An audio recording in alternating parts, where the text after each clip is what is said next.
লড়াই লাগবে। বিএনপির ক্ষেত্রে অনেকবার বলেছি, বিএনপি যদি এখন নির্বাচিত হয়ে ক্ষমতায় আসে, তার কি ইচ্ছে 5 বছর থাকবে? 1/11 তো তার চলে যাওয়ার কথা না, সঠিক ভোট হলে তো তখনও সে ক্ষমতায় আসার কথা। কিন্তু দেখেন বিএনপির আর একটা ছায়ানট কোথায়, আর একটা উদিচি কোথায়?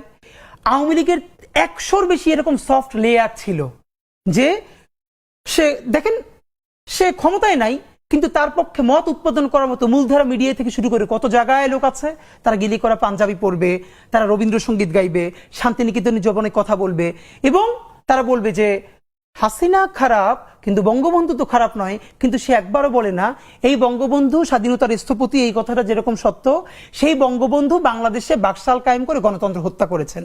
তিনি প্রথম গুমের জনক বাংলাদেশে।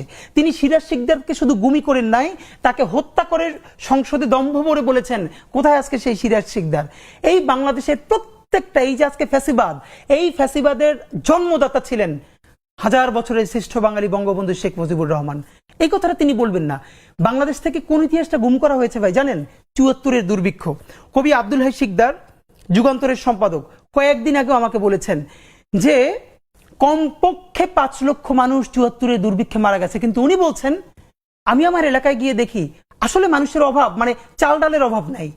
তখন দেশে এগুলোর পর্যাপ্ত মজুদ ছিল, কিন্তু আওয়ামী লীগ এবং আওয়ামী লীগের তখন সবাই মিলে এটা নিজেরা মজুদ করে কালোবাজারি করে তারা মানুষের কাছে পৌঁছে দিতেন। আমি যে এলাকার ছেলে, সবাই আমির হোসেন আমুকে আমার এলাকায় সবাই লবণ চোরা বলে চিনে।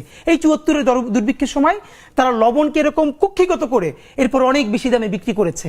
5 লক্ষর বেশি মানুষ 74-এর দুর্ভিক্ষে মারা গেছে, যার ফলে 75-এর 15ই অগস্টে জানা যায় লোক পাওয়া যায় না। এটা তো সত্য। এই সত্য কি তারা কোনোদিন স্বীকার করে? তো এই জন্য আপনাকে যেটা বলা সেটা হলো যে আমাদের কালচারাল লড়াই লাগবে। আফসোস হলো বিএনপি বাংলাদেশের এত বড় দল, তার কোনো কালচারাল চিন্তাই নেই। কোথায় ছায়ানট, কোথায় উদিচি, আর তার কিসের তারা সংস্কৃতি মনে করে যে 10টা 8টা বিভাগে 8টা ব্যান্ড শো করলেই কালচার হয়ে যাবে। এটা